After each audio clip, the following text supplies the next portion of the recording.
Bom dia a todas e todos. Vinícius, quer dar o teu bom dia aí? Você dá depois? Um bom dia. Pessoal, é um prazer estar aqui. Em primeiro lugar, quero agradecer a toda a equipe da Memória da Eletricidade, né? Vocês estão de parabéns, fazem esse evento todo ano, né? Que eu acho que cada vez mais se torna uma oportunidade, né? Muito boa para a gente juntar a comunidade. E está dando para me ouvir bem? Eu acho que eu vou no... Cadê o outro microfone? Eu vou nesse aqui, pronto. Tá, melhor. Tá, eu prefiro ir aqui, porque a gente vai fazer uma dinâmica aqui, então... Então, pessoal, eu até saio um pouco dessa luz, eu fico melhor aqui. Então, essa é uma oportunidade muito boa, muito bom a gente estar aqui. A gente vai fazer uma apresentação conjunta, né? Eu comecei a coordenar a BN Digital faz bem pouco tempo, acho que foi em março, né, Vinícius? Abril, agora é muito recente. E a gente está fazendo... eu estou sucedendo a Ângela Bettencourt, né, que é a bibliotecária que está lá desde a fundação da Biblioteca Nacional Digital, que foi em 2016, é isso? 2006, desculpe. Nossa, eu estou mal. Sim. Tá, tá. Aqui assim dá? Ok? Desculpe. Então, que começa em 2006, então a gente está aí com 13 anos, né, de existência oficial da Biblioteca Nacional Digital. É um trabalho longo, árduo, né, e que vem de longe. Eu gostaria de começar, pessoal, falando... eu também sou historiador, né? Eu acho que a história é essencial, né? É importante a gente olhar para o passado para entender melhor o presente e pensar o futuro. E gostaria de lembrar aqui de alguns fatos, né? Considerando que a Biblioteca Nacional é de todos nós, né? É a nossa biblioteca, e além de ser uma biblioteca da nossa nação e do nosso Estado, ela também é um patrimônio da humanidade, né? Então, acho importante a gente pensar isso sempre. Então, eu gostaria de lembrar de 2 ou 3 fatos, aí, especialmente a partir do início do século XX, né, do período da modernidade, que são interessantes para a gente chegar no dia de hoje. Então, a nossa Biblioteca Nacional tem um DNA aí, né, tem essa coisa na origem de estar sempre antenada, né, nas novas tecnologias e nos novos caminhos. Eu faria aqui agora uma homenagem especial ao Manuel Cícero Peregrino da Silva, um pernambucano, né, mais um desses pernambucanos aí tão importantes para a nossa cultura.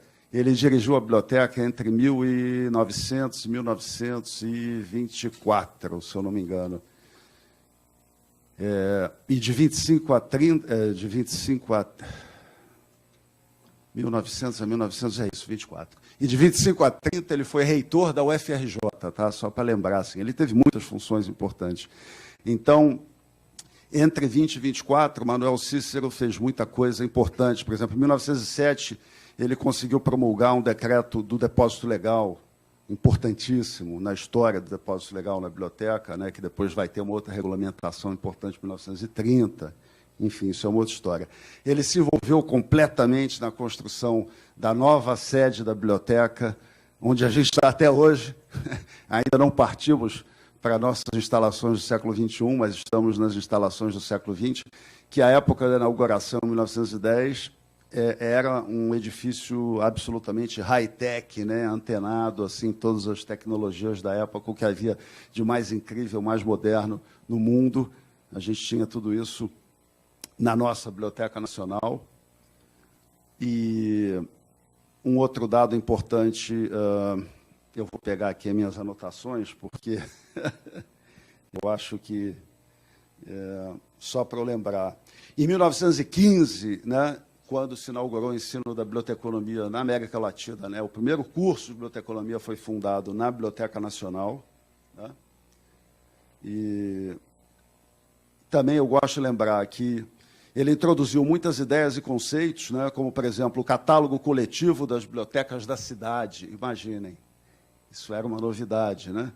A catalogação cooperativa, a catalogação decimal universal, né, que foi concebida pelo Henri Lafontaine, pelo Poetlé, né, que hoje a gente diz que é um dos pais da internet. O Manuel Peregrino estava ligadíssimo no Otlé em tudo isso, né? Em 1911, a BN criou o Serviço de Bibliografia e Documentação, né, em correspondência com o Instituto Internacional da Bibliografia de Bruxelas, né, onde estava a sede lá do que veio a ser o Mundaniel, né, do Poetlé, do Henri Lafontaine. Então, tudo isso para lembrar que, né, a gente teve dirigentes lá atrás que já estavam sempre antenados, né, naquilo que veio a dar, né, no que o Miguel estava aqui falando, né, Miguel? Quer dizer, são sonhos, ideias que já vêm aí há mais de um século sendo desenvolvidas e a nossa Biblioteca Nacional sempre ligada. E gostaria de lembrar também, né, quer dizer, que o IBICT, né, ao qual você está ligado, que na origem era o IBBD, né, fundado aí nos anos 50, tem na sua origem, entre as bibliotecárias fundadoras, né, pelo menos duas delas, eu gostaria de homenagear aqui agora, a Célia Zaia, começando pela Janice. A Janice, que também atuou bastante lá naquele período dos anos 60, eu diria. A Janice dirigiu a biblioteca nos anos 70 e começou o trabalho de automação da catalogação, né? Nos anos 80, a Célia Zaia, outra bibliotecária que está na fundação do IBBD, com a Gar, né, com a Lídia Sambaqui, né? Eu tive a felicidade de conhecer todas essas figuras, de trabalhar com algumas delas, né? Célia Zaia ainda está aí, firme, mas, enfim, a gente tem todas na memória. Então, a Célia Zaia dirigiu a biblioteca nos anos 80, fez a maior reforma técnica e administrativa da biblioteca e preparou todo esse caminho para a fundação oficial da Biblioteca Nacional, né, em 2006, quando ela não estava mais lá, mas o terreno estava todo pavimentado, né? Outra coisa legal de lembrar, eu estou fazendo essa introdução, né, pessoal? Eu sei que alguns colegas que estão aqui sabem isso muito bem, mas a gente tem a nova geração aí, né? Muita gente que talvez não tenha tido a oportunidade ainda de juntar tudo isso, né? Então, acho importante a gente lembrar isso tudo, né? Então, outro dado interessante, né, que nos une a esse esforço aí capitaneado pelo Miguel, nos anos 80, né, no mundo, começa um movimento forte de resgate e de criação de condições ideais para acesso aos acervos de imagem, aos acervos fotográficos. No meu caso pessoal, após eu quando ingressei no serviço público, eu era fotógrafo, mas quando eu fui para a biblioteca, eu fui trabalhar como designer, porque eu tenho uma formação, um bacharelado em desenho industrial, comunicação visual. Então, eu me envolvi com um projeto grande que envolve muitos colegas da biblioteca e colegas de outras instituições, que era um projeto que visava o resgate da coleção de fotografias, né, que foi formada pelo Dom Pedro II, que a gente considera a coleção mais abrangente de fotografia construída por um governante no mundo do século XIX. E na época, a biblioteca já tinha um processo inicial de automação da catalogação de livros, mas a gente queria catalogar fotografia. E a gente acabou seguindo um caminho de buscar um microISIS, né, de obter uma licença de uso do microISIS, que era um software aberto usado na época, né, que ainda rodava no velho Disk Operational System, né, o DOS. Eu me lembro quando a gente comprou o primeiro PC com monitor colorido e colocou isso tudo funcionando, que todo mundo ia lá na sala da iconografia para ver. Ele comprou um monitor colorido. Era uma festa, né? Eu me lembro de como foi a luta para desenvolver um formato de registro compatível com o MARC, né, para catalogar as fotos. Né? Eu me lembro da Alta Barreto, que criou o Departamento de Documentação da Editora Abril, que nos deu consultoria. O Paulo Henrique de Assis Santana, que era o superintendente de informática do CNPq, que nos ajudou muito. E eu me lembro que, quando a gente começou a usar o microISIS, isso assim, resultou numa contaminação boa dos colegas, assim, a Carmen, manuscritos. Pô, eu também vou começar a fazer as bases aqui, né, de manuscritos, obra rara. Começou um movimento que tinha uma certa rebeldia ou uma certa ansiedade de avançar por outros caminhos. Então, as áreas da biblioteca, não é mais ou menos isso, Vinícius, começaram a criar suas bases em microISIS, e isso foi virando um caos, no bom sentido, que levou mais à frente a biblioteca, aí sim, porque a biblioteca é uma instituição pesada, né? Então, às vezes, ela Ela tem os cérebros, mas, às vezes, para ela se mover, a coisa não é tão simples. E aí, eis que a biblioteca deu mais um passo e unificou isso tudo e entrou definitivamente entre os anos 80 e 90, eu diria que mais nos 90, né, a gente entra mesmo de cara, de cabeça na era da automação. E nos anos 2000, a gente tem a fundação da BN Digital. Então, né, a gente para e pensa, putz, tem um caminho aí longo, né, várias iniciativas se entrelaçando, convergindo, e hoje eu acho que a gente está num momento muito bacana, muito interessante. Talvez a gente tenha perdido um pouco de tempo em algumas das nossas iniciativas, mas a gente sempre teve essa consciência e está correndo atrás agora, dando mais um passo importante para tocar isso para frente. Eu aceitei esse convite da Helena Severo, que é a presidente da biblioteca, também muito incentivado pela Maria Eduarda, que é a diretora executiva, pela Sueli Dias, que é a bibliotecária que coordena o Centro de Processamento e Preservação, né, ao qual nós estamos subordinados. E eu já estou no final da carreira, querendo me aposentar, mas eu achei que seria bacana pegar toda assim, eu fui incentivado pela Helena, né, mas a ideia é essa, é pegar toda essa vivência, né, eu tenho quase 40 anos de biblioteca, estou com 39 anos de biblioteca, e canalizar isso agora para a BN Digital, né. A gente tem a nova geração, os servidores concursados, nos 2 ou 3 últimos concursos da biblioteca, a gente sabe que há um êxodo grande, mas a gente tem aqueles servidores que amam a instituição, criam uma conexão e aí fica mais difícil para eles irem embora. Então, a gente tem esse grupo, né, que continua firme ali. Então, a ideia é ajudar essas gerações, né, dos mais jovens a realmente tomarem assento, né, quer dizer, estruturar melhor essa Biblioteca Nacional Digital e fazer com que essas pessoas tomem cada um o seu assento, a sua posição e toquem isso para frente, tá? Esse é o esforço que a gente está fazendo no momento. E eu espero, assim, ter dado uma introdução, uma visão geral para vocês. Eu vou passar a palavra para o Vinícius, eu vou voltar a falar em alguns momentos. O Vinícius, hoje, cuida de infraestrutura, programas de preservação digital. Só para vocês saberem, a Ângela Bettencourt já tinha lutado por ocasião do último estatuto, né? Quando houve uma reforma do estatuto, a Ângela fez um esforço para fazer com que a Biblioteca Nacional Digital subisse na estrutura, na hierarquia, uma vez que cada vez mais a biblioteca tende a ser talvez o principal canal, né, no dia a dia para o uso dos recursos que a instituição guarda, né? Isso é um caminho sem volta.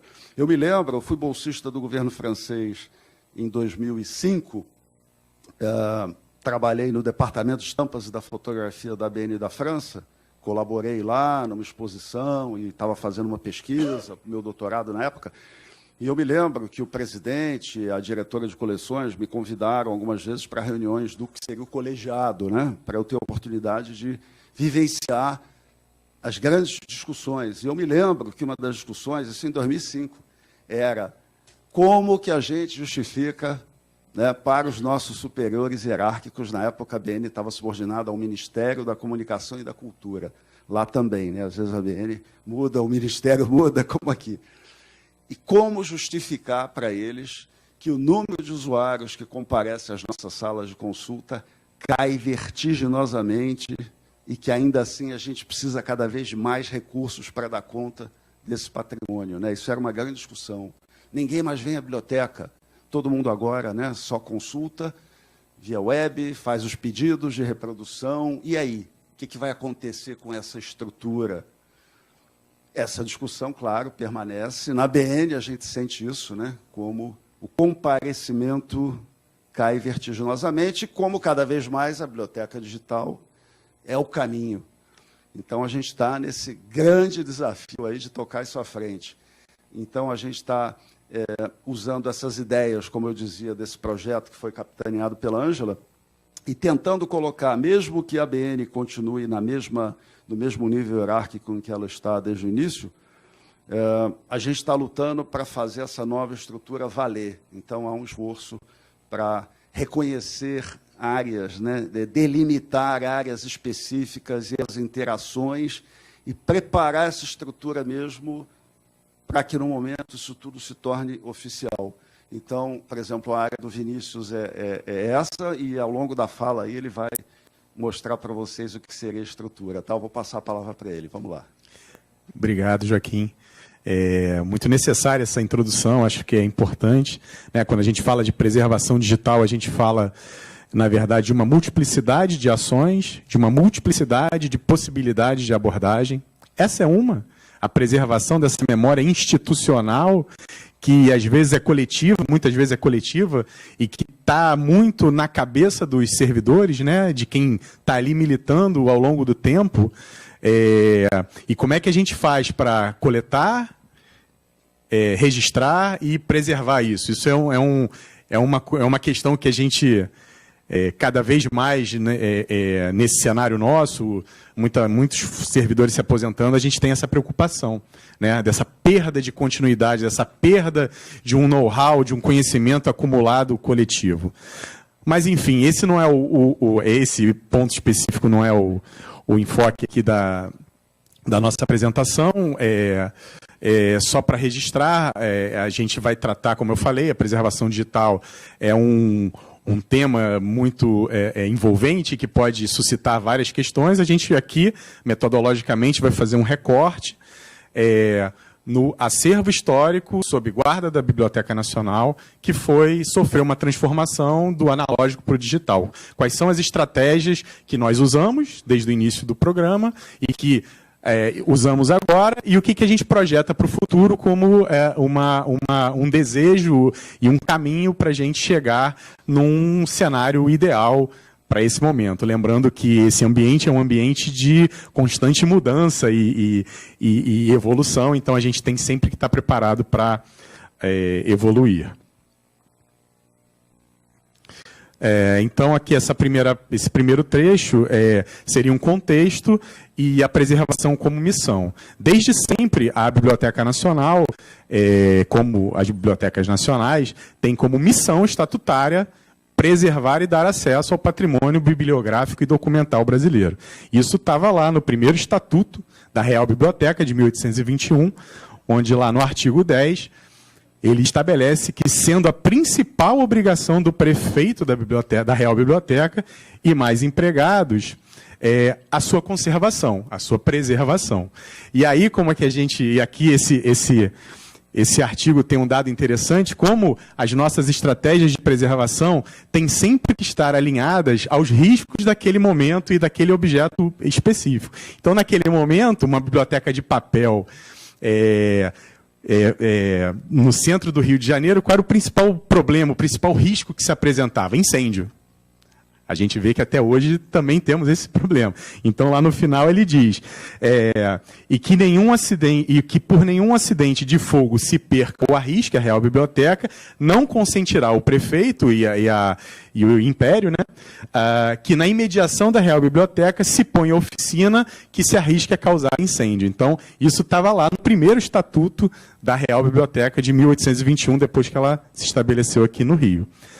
Damos um salto aí de pouco mais de um século, essa é a última versão do Estatuto da Biblioteca, onde ele determina lá no artigo 2º que as atribuições, né, as responsabilidades e a guarda, preservação e difusão da produção intelectual do país. Então, esse ponto da preservação como missão perpassa aí em toda a trajetória da Biblioteca Nacional.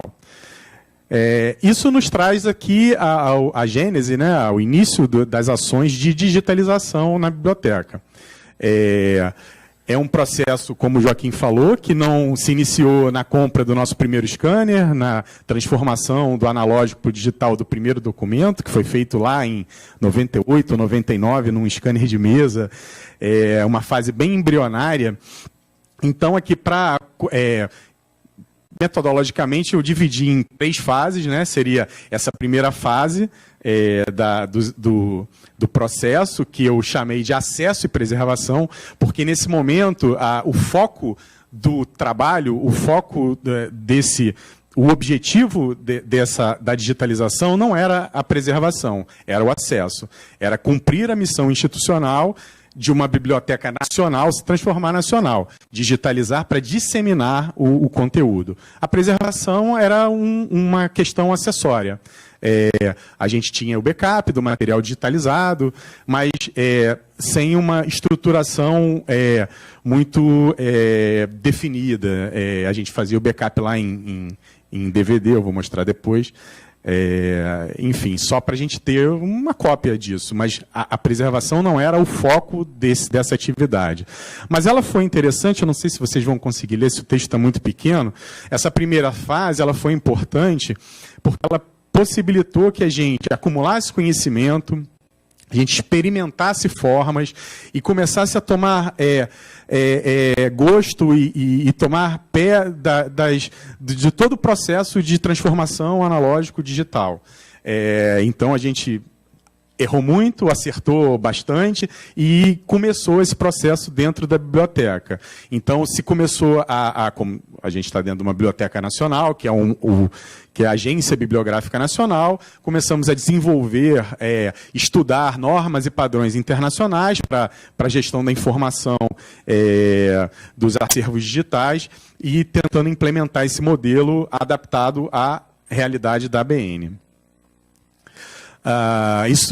Nesse momento também foi possível a aquisição e instalação de uma infraestrutura mínima para o funcionamento, a aquisição de um servidor web, que naquela época era uma torre muito parecida com os PCs de hoje em dia, com os discos SCSI, que davam problema, enfim, era uma coisa, mas era o que se tinha na época, era a tecnologia daquele momento, né? A aquisição de estudo e aquisição de softwares para processamento. Então, como é que a gente disponibiliza um mapa? Então, a gente comprou o software que era o Express View, o GeoExpress, que tinha um plugin que dava um zoom na imagem, então você conseguia ver o topônimo com mais clareza, que estava ali no mapa, um detalhe numa fotografia. Isso, só para lembrar, essa foi uma estratégia da Biblioteca Nacional no início, né? Como é que a gente vai conseguir começar? Então, era uma ideia da Celesair, né? Fazer projetos com parceiros, né? Então, a gente desenvolveu projetos com os Estados Unidos, com a França. Um dos projetos era... A gente começou logo pelo mais difícil, um projeto para fazer um banco de mapas de grande formato. Então, foi uma maluquice, a gente conseguiu. Conseguimos, e através desse projeto, a gente recebeu da Biblioteca do Congresso Americano, né, nosso primeiro scanner de grande formato, a PowerPhase, que está lá até hoje, 20 anos em funcionamento, a gente ainda usa aquilo lá. Então, a gente começou a trabalhar no processamento e customização da base de dados bibliográfica, que já estava implementada, para receber os arquivos digitais. Isso foi um trabalho que Ângela fez, ela sabia mexer no Interdocs, no Ortodox, então ela foi, com a ajuda lá da Potiron, na época, foi customizando aquilo para poder abarcar os objetos digitais dentro daquele sistema de informação que havia sido construído para ser um sistema bibliográfico de referência, né? E uma terceira benefício para a instituição dessa fase foi que a gente estabeleceu um modelo, né, de o que seria, nesses projetos que o Joaquim falou, quais seriam os produtos finais para o nosso usuário, para o público. Então, em geral, a gente desenvolveu uma sistemática... Alô? Não, voltou. A gente desenvolveu uma sistemática de ter um site com textos, contextualizantes, introdução... Está falhando. Oi. Em geral, era um hot site com uma base de dados, uma galeria de imagens e textos contextualizantes. Então, a base de dados era o Interdocs, a gente construía os sites manualmente, codificando em HTML. No início, ainda não tinha sido lançada a CSS, eu não sei se todo mundo... está familiarizado com a questão informática, mas só para pincelar, no início a gente fazia toda a parte visual do site era em código HTML. Depois se lançou um modelo de de folhas de estilo, que são os CSS, que você não precisa ter o estilo, né, a parte de design do site diretamente vinculada ao código HTML, você tem um arquivo separado que determina isso. Enfim, são coisas, tecnicalidades, mas que têm um impacto nisso. Então, esse é a biblioteca virtual da cartografia histórica, que restaurou e digitalizou e disponibilizou mapas históricos até o século XIX, até o século XVIII, do arquivo da BN. Está lá até hoje, está lá até hoje. A digitalização com o patrocínio da Fundação Goethe dos álbuns fotográficos da coleção do Imperador Pedro II, que tinha um conjunto, que foi o primeiro conjunto nominado Memória do Mundo, primeiro conjunto brasileiro nominado Memória do Mundo em 2003. Um detalhe, uma observação, para a gente pensar, né? A Unesco, que hoje, coitada, está tão combalida aí, né? Como é que a Unesco está por trás de ser, por exemplo, a criação do IBBD, que deu no IBICT, tem lá no início uma provocação da Unesco, né, para a Fundação Getúlio Vargas, que na época tinha um trabalho interessante e que acabou no IBBD. Foi também a Unesco que nominou essa coleção Memória do Mundo. Foi a primeira vez que o Brasil teve, né? Isso também contaminou. Hoje a gente tem comitê Memória do Mundo no Brasil, nos países da América Latina. Então, é um dado interessante, né? A Unesco, às vezes a gente não lembra, por trás de iniciativas muito importantes nesse nosso campo da ciência da informação. Obrigado. E um outro exemplo é a coleção digital Pedro de Ângeles, que é uma parceria nossa com a Biblioteca Nacional da Argentina, que é um acervo que é de interesse comum aos dois países. Ao longo de alguns anos, a gente acabou tendo a proliferação desses projetos, né, dessas ações, e depois de alguns anos a gente tinha algumas dezenas de sites espalhados, divididos, e que nos geraram um problema de gestão de informação. A gente tinha um trabalho enorme para atualizar isso, a gente tinha a questão da obsolescência dos códigos onde eles estavam, das bases de dados, das galerias de imagem, dos plugins para visualização. E a gente começou a se deparar com essa questão da preservação e da disponibilização desse material.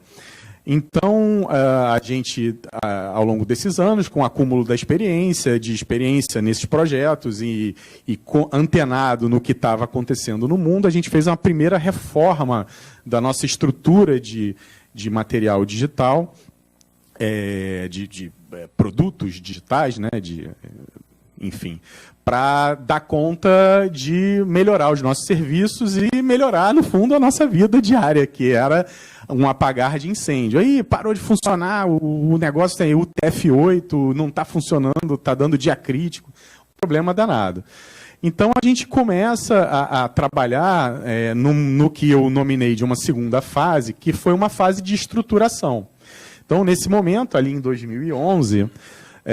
a gente já com mais um conhecimento mais robusto, a gente passa a entender que era necessária a construção de um portal único para a BN Digital, desenvolvido em software de código aberto, até hoje é assim, a gente usa como base a plataforma do WordPress, que foi, esse tema é customizado, a gente contratou serviço para trabalhar nesse conteúdo, e um estudo de usabilidade, de arquitetura de informação, para conseguir trazer todas essas informações que estavam espalhadas por diversos hot sites aqui para dentro. Então, a gente criou esse portal, que já teve uma atualização por causa de versão, por conta de versão, a gente teve que, basicamente, refazer quase que ele todo, mas o layout continua o mesmo. E a gente estratificou a informação ali em artigos, dossiês, que são mini sites dentro do site, e exposições. Hoje a gente tem uma política de toda a exposição que é montada na Biblioteca Nacional, a gente quase sempre consegue, o Rodrigo está ali na plateia, num esforço hercúleo, consegue transformar ela numa exposição digital e lançar simultaneamente a exposição física. Então, a gente tem um alcance grande em relação a isso. A gente conseguiu melhorar a partir desse momento, em 2011, com o patrocínio da FINEP e do BNDES. no nosso projeto da construção da hemeroteca digital, né, a nossa biblioteca digital de periódicos, a gente conseguiu um investimento para investir em tecnologia, em armazenamento, em storage. Então, toda aquela estrutura de servidores em cima de bancadas e, enfim, numa sala que tinha um ar-condicionado ali, meio que pingava um pouco, a gente tinha que botar um plástico em cima. Isso foi resolvido, a gente conseguiu construir uma sala-cofre certificada, comprar equipamentos com todas as diretrizes de segurança, redundância, RAID, etc. Backup em fita LTO, naquele momento, era a tecnologia que a gente tinha disponível, que era possível. Depois a gente viu que para os nossos arquivos digitais master, esse backup em fita não é eficiente, a gente tem problemas até hoje nisso, em relação a isso. É lento, os arquivos são grandes, é demorado. Enfim, então a gente já está trabalhando numa outra solução para esse backup, mas a gente conseguiu dar esse passo importante. A gente entendeu que era necessário ter uma ação mais direta e mais enfática em relação às mídias e os suportes, né, e os formatos. Então, a gente tinha lá os DVDs gravados, os CDs na época, e a gente começou a trabalhar sistematicamente. Às vezes, no início dos projetos, a gente nem guardava a imagem master que saía do scanner, a gente só preservava a que era de acesso. Então, a gente começou a sistematizar isso, redigitalizar o material que a gente não tinha, as imagens master, e trabalhar no armazenamento com a tecnologia que a gente tinha na época. Eu vou mostrar um pouquinho na frente. Então, nesse momento, a nossa estratégia de preservação dos acervos digitalizados consistia em migração de formato e de suporte. Um pouquinho mais à frente, a gente conseguiu viabilizar a instalação e customização de um repositório DSpace, né, por conta do nosso projeto com o Instituto Moreira Salles, né, da Brasiliana Fotográfica.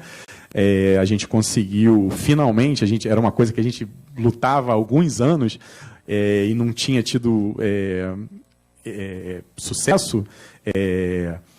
O DSpace é um repositório de código aberto, mas ele precisa de um trabalho, de um investimento para customizar e atender às necessidades que a gente tinha, tanto para disponibilização quanto para a gestão das coleções. Então, nesse momento, a gente também conseguiu, dentro dessa infra, implementar o repositório. E com isso, né, com a implementação desse repositório, customizado por nós, de acordo com o que a gente precisa, a gente conseguiu replicar esse modelo para outros projetos. Então, hoje, basicamente, a gente tem, em todos os projetos e programas da Biblioteca Nacional, um repositório DSpace, uma instância de repositório DSpace, que pode ser separada ou junta, e aí depende do projeto e das características de cada um, e uma ferramenta em WordPress que gera um conteúdo diferente, contextualizante ali. Com isso, eu entendo que a gente terminou essa segunda fase de arrumar a casa e dar um passo à frente na questão da preservação. E aí a gente encontra os desafios, né? Eu acho que aqui, vocês que são de instituições diversas, a gente tem sempre algum objetivo à frente para chegar.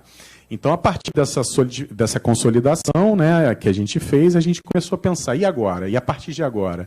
A gente tem hoje um volume grande de acervos digitalizados. Hoje a gente tem em torno de 25 milhões de páginas do nosso acervo digitalizadas, disponíveis, mais de 2 milhões de itens disponibilizados nos nossos diversos programas, e alguns programas de cooperação, onde nós também guardamos acervos e arquivos digitais de parceiros. Então, essa escala, né? Está aí o Otávio, que é o chefe do laboratório de digitalização, que produz esse bom problema, né? A gente está sempre produzindo mais coisas e disponibilizando. E como é que a gente faz daqui para frente para conseguir dar conta de preservar todo esse patrimônio que, ao longo de mais de uma década, foi sendo gerado? Então, a gente enfrentou aí uma mudança de paradigma. Tá? Até então, a gente tinha uma estratégia de preservação baseada em mídia. Mídia ótica e mídia magnética. né? A gente fazia a preservação lá no início desse acervo, vou correr, em HDs e DVDs. A gente fazia a gente fazia a digitalização, gravava isso em HDs, os primeiros eram ainda em HDs IDE, e fazia uma redundância desse material gravado no HD nesses DVDs. A gente indexava isso através de um caderninho com todos os objetos digitais que estão ali dentro, uma listagem que ficava encartada ali dentro. E a gente customizou um sistema de gestão de arquivos para ler o conteúdo dos HDs e dos DVDs, e se eu precisar, eu preciso da imagem master de tal obra, o código dela é esse, eu boto lá e ele fala, está no HD 5, DVD 230, eu vou lá, pego, está lá dentro, então eu coloco. Esse era o modelo no início, e a gente foi assim até, quantos HDs a gente gerou ali? 170 HDs, mais ou menos, e alguns milhares de DVDs. Claro que isso era o que a gente tinha possibilidade de fazer na época. Era a nossa camada de segurança na época. Só um detalhe, era assim no mundo inteiro, tá? Porque eu fiz viagens de estudo nessa época, na Library of Congress, na biblioteca New York Public Library, né? Era exatamente assim que todo mundo guardava a sua informação. Então a gente nem tem esse complexo de vira-lata.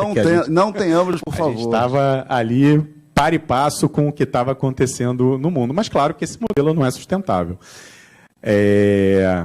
Então, no segundo momento, com a instalação do data center, né, da nossa infraestrutura, a gente passou a manter a estratégia de preservação baseada em mídia, mas agora uma mídia que está encapsulada dentro de um servidor, com todas as normas de segurança, de redundância, de falha de tolerância, a falha de disco, etc. E agora a gente está trabalhando para ter uma cópia fora da BN desse acervo. Mas é um volume grande, são 350 tera, a gente cresce 4 tera por mês, em média, de material digitalizado, então é um investimento alto.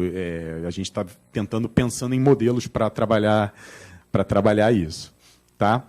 E a gente agora entra num rumo da prosa, né, por assim dizer, que é a preservação baseada em mídia já não é mais suficiente, e a gente entende isso.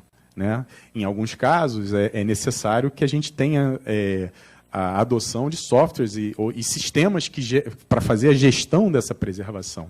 Então, nesse momento, né, um dos nossos desafios é entender qual é a necessidade da biblioteca digital para esse acervo digitalizado e escolher uma solução que faça com que a gente dê mais um passo ao caminho de um cenário ideal. Então, a gente está estudando, tem o Archivemética, tem o Libnova, tem vários softwares e sistemas de preservação aí.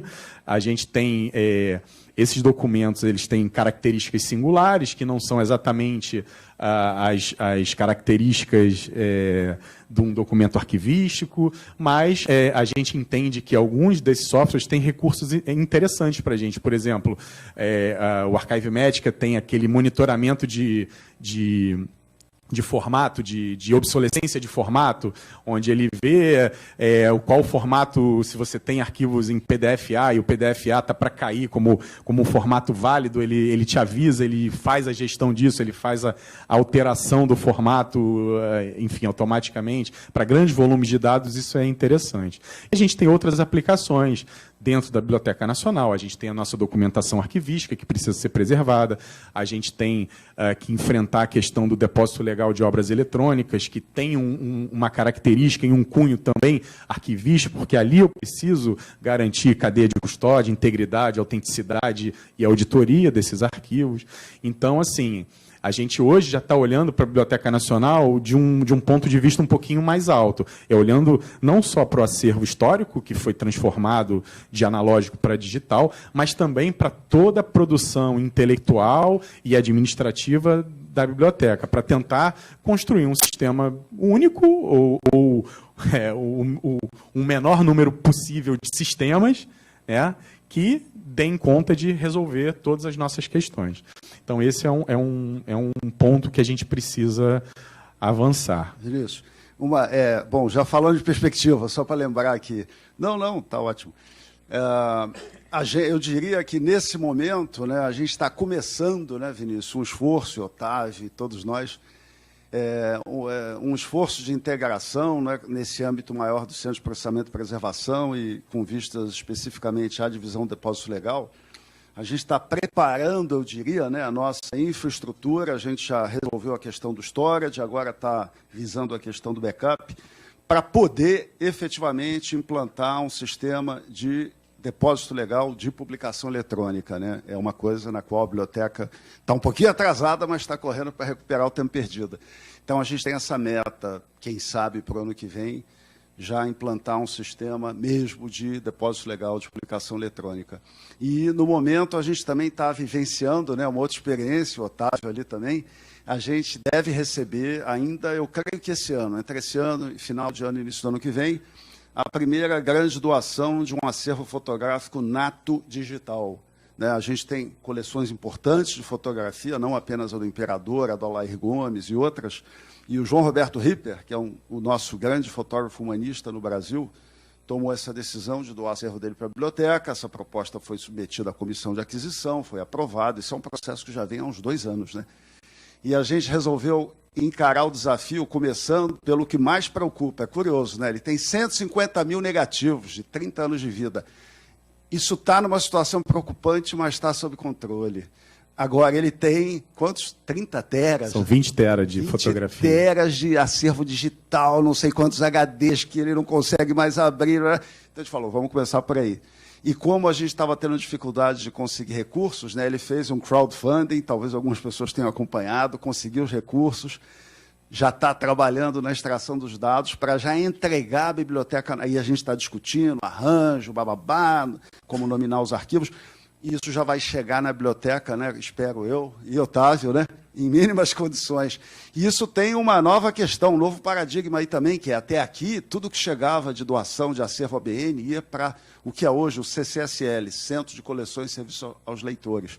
Eles eram responsáveis pela custódia, pela guarda, eu diria pela guarda. Nós agora vamos, digamos, custodiar um acervo que, em tese, é do Centro de Coleções, mas que, na verdade, quem vai guardar é a ABN Digital, que está ligada num outro ponto da estrutura. Daí isso que eu falei, a gente está repensando essa questão, né, como é que a gente fala aí, da estrutura. Isso. Estrutura. A gente está vivendo esse momento, pessoal. São muitas novas questões aí. Vai lá. Então, como perspectivas, né, para esse momento que a gente está vivendo e ações que a gente precisa alavancar para esse próximo ciclo, né, a gente enumerou algumas, entre várias, né, só que a gente tem uma limitação física, né, de braços, então a gente não consegue abraçar tudo. A gente gostaria de resolver num passe de mágica todas as questões, mas não dá. Então a gente vai atuando no que é mais urgente e no que é mais atingível, tangível naquele momento. Então, produzir instrumentos que orientem e subsidiem as ações de preservação. A gente tem, ao longo do tempo, práticas em preservação. Só que não existia até então, não existe até então, documentos que subsidiem e baseiem isso. Isso é fundamental, a gente sabe disso. Então, a gente está trabalhando internamente na construção e na implementação da nossa política de preservação digital, que prevê a criação de uma comissão permanente de preservação digital, que vai tocar toda a parte de formulação de planos de preservação, instrumentos que vão nortear todo esse trabalho dentro da instituição daqui para frente, para que quando daqui a uns 15 anos o Joaquim se aposente, eu não vou me aposentar, mas quando eu quando eu morrer, quem chegue e tenha o subsídio, tenha material para começar a trabalhar, não dependa da nossa memória. Né? Um outro ponto muito importante é garantir a disponibilização de recursos financeiros e humanos. Isso é fundamental para para o nosso desenvolvimento. A gente tem conseguido, né, dentro das nossas possibilidades, sempre que a gente precisa que uma situação se apresenta, garantir. A direção tem sido, as direções têm sido muito sensíveis a essa questão. Tá? Isso aqui a gente falou de recursos humanos, essa é a proposta de organização. Então, é a coordenação da BN Digital, a minha área, né, que eu sou responsável de infraestrutura, programas e preservação digital, que tem uma sub-área de preservação digital, dada a importância do tema, para tratar especificamente disso. Não sei se a Gabi está aí, ela que está tocando essa área. Gabriela Ferreira Terrada. Né? Desculpe, a Gabriela. A área de gestão da informação, que é onde a gente produz, estuda e avalia a questão dos metadados e da indexação desse material. Sônia 90, que é uma bibliotecária da minha geração também, das que está indo para aposentadoria, que vai centrar essa questão dos metadados, do tratamento. E a área de gestão de recursos digitais, que é a área do Otávio, que está ali, que trata toda a parte de transformação digital e gestão disso dentro do repositório. Um outro ponto muito importante é investir em capacitação. Cada vez mais a gente vê que é necessário que os atores nesse campo tenham competências para desenvolver as atividades. Uma formação mais ampla, mais diversa, pode-se chamar de me fugiu a palavra agora. Disciplinar. Multidisciplinar, interdisciplinar, transdisciplinar, mas é importante que se invista nisso. O arquivista, o bibliotecário, ele tem que ter conhecimentos da área de tecnologia, de informação, para poder dialogar com os técnicos. Enfim, é necessário investir nisso, né? E um outro ponto que é fundamental é trabalhar em rede, visando a construção de conhecimento compartilhado no âmbito interno e externo. A questão da comunicação interna é muito importante e a questão do compartilhamento externo também, da atuação em rede. Então, está aí a gente entrando brevemente, espero, na Cariniana, na Rede Sudeste de Repositórios Institucionais. São fóruns muito importantes para discussão e para geração de conhecimento. Todos nós temos uma série de problemas que sozinhos, ou cada vez é mais claro isso, não conseguiremos resolver. Mas trabalhando em equipe, em conjunto, a gente consegue dar passos mais firmes e mais rápidos, né? E aí um sonho nosso, né, e que a gente entende como sendo uma missão da instituição, de atuar como estimulador de uma consciência preservacionista. Não só em outras instituições, né, a Biblioteca Nacional é a cabeça do sistema de bibliotecas no Brasil, o Arquivo Nacional é o cabeça do sistema de arquivos. A gente tem essa missão e esse mandato de agir como um formador de consciência, mas a gente entende que não só nas outras instituições, mas também no público em geral, né? A gente tem o sonho de conseguir atingir o cidadão comum, que hoje produz arquivos digitais em profusão. E como é que ele faz para preservar isso? Cadê a tua declaração do imposto de renda, sei lá, de 5 anos atrás? Mais de 5 não serve mais para nada, né? Mas os documentos, as fotos que você tira no celular, os vídeos que você grava, como é que você faz para preservar isso? Então, construir essa ponte com o nosso usuário final, tentando trazer, tentando suscitar nele essa consciência de que é necessário, dentro, enfim, das suas especificidades, preservar esse conhecimento. Você quer falar alguma coisa? Não, são as brasilianas rapidinho, agora, né? Porque a gente já estourou o tempo. Então, eu não vou falar de cada uma. Acho que todo mundo conhece, né? Uma das iniciativas da biblioteca nesse sentido são as brasilianas, né? Que são sempre feitas com outras instituições. A ideia é do trabalho colaborativo. Então, a primeira foi a Brasiliana Fotográfica, que a gente desenvolveu com o Instituto Moreira Salles. Então, a gente tem lá um repositório, as instituições que participam mandam as suas imagens, e aí a gente começa a ver, as instituições também não estão, nem sempre estão preparadas, nem sempre já conseguem gerar arquivos de qualidade. Então, aí tem esse trabalho de ajudar, de, né, ensinar, professar. Então, uma brasiliana dessas, pessoal, é um enorme motor, um motivador para que as instituições se movam e avancem na questão da preservação. Todas elas têm um blog com publicações semanais ou quinzenais para provocar uma discussão. Isso é uma outra história que não vai dar para discutir aqui, que a gente está tentando fazer uma coisa fora das redes sociais. Claro que cada publicação aqui é anunciada nas redes sociais. A pessoa pode entrar aqui, fazer a sua pesquisa, salvar, compartilhar no Facebook ou numa outra rede. Tudo isso está aí funcionando. Mas a gente queria que as pessoas fizessem um comentário aqui na caixa de comentário do blog. Isso ainda não funciona bem, mas a gente está tentando. Alguns dos posts têm excelente repercussão, pode passar.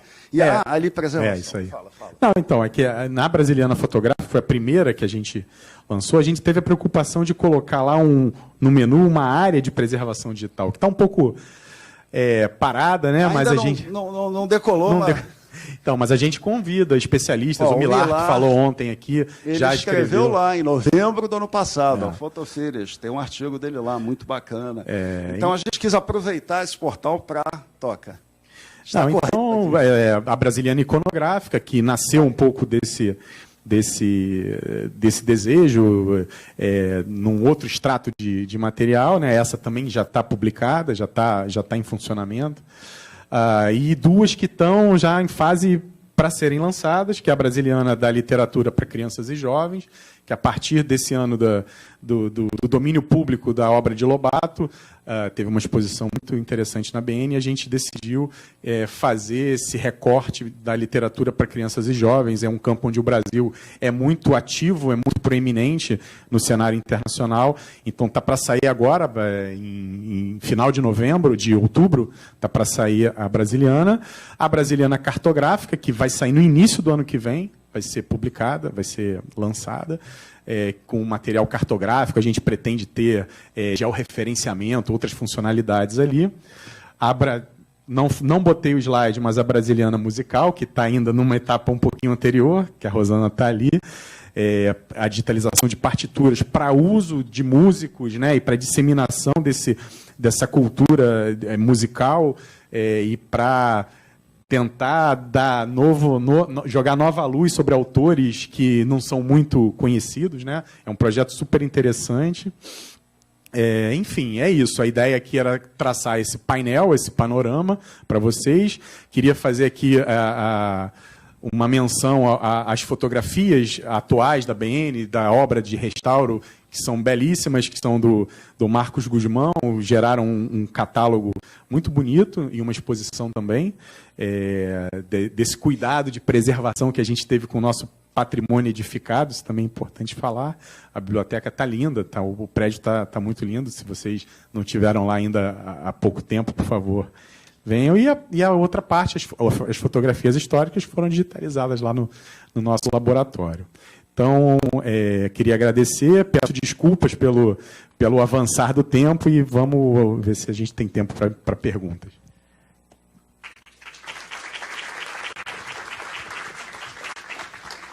Novamente, temos tempo para 2 perguntas e talvez mais uma do Facebook também.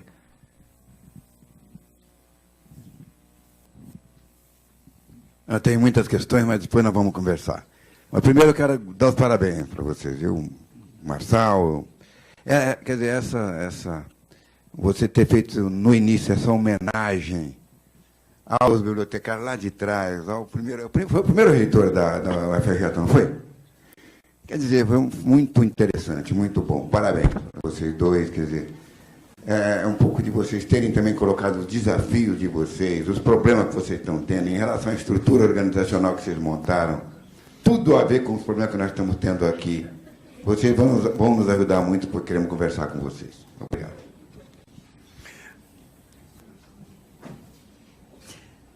Parabéns pela apresentação de vocês. É muito importante a gente saber como a Biblioteca Nacional Digital começou com o esforço dos funcionários da Biblioteca Nacional, da Ângela, do Vinícius, agora o Marçal assume esse trabalho tão importante. Eu queria perguntar quando está previsto nos planos de vocês o backup dos domínios.br. Essa é uma questão, um dos pontos que a gente tem para avançar.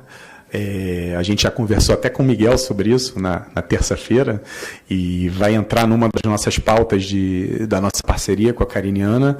Eu acho que é fundamental que a gente comece a entrar nesse campo, né? Na necessidade da gente preservar essa memória, essa produção brasileira que está aí espalhada na web, que é tão efêmera, né? Mas é um esforço grande, é um esforço humano e financeiro grande, e a gente vai atacar isso, e acho que brevemente, né? Está nos nossos planos para um futuro muito breve. A formalização da nossa parceria com a Cariniana é o primeiro passo para isso. A gente entende que a ABN sozinha não vai conseguir chegar lá no tempo que a gente precisa, dar a resposta que a gente precisa, e aí a gente vai começar a articular para ver quem a gente pode trazer para esse esforço para somar com a gente.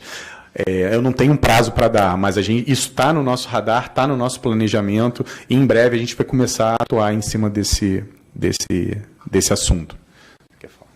Não, só isso. Assim, eu mesmo, pessoalmente, enquanto cidadão e servidor, Rosana, me preocupo com isso, essa questão específica já há alguns anos, e tentei levar essa conversa com os servidores, e marcaram tantos problemas que antes não deu, mas eu acho que agora, a meu ver, a nossa prioridade zero tem que ser o depósito legal.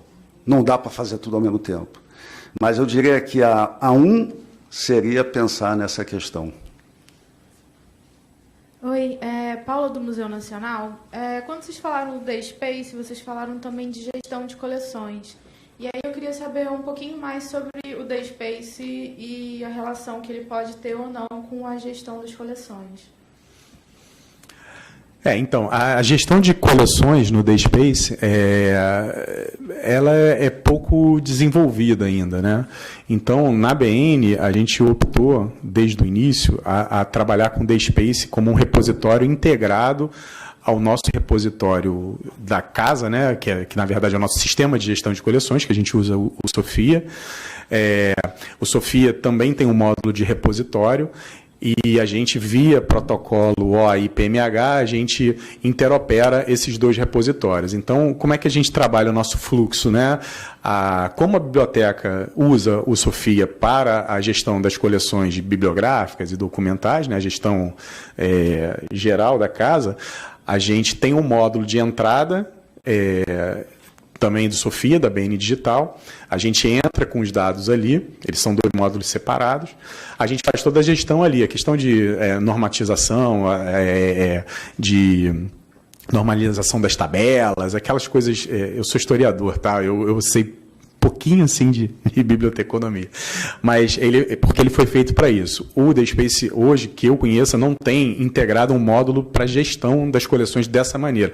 Tudo pode ser feito, mas se você precisa alterar uma autoridade, o autor morreu, eu preciso botar a data de morte, você precisa fazer um script para rodar aquilo no banco, na tabela, etc, etc. A gente tem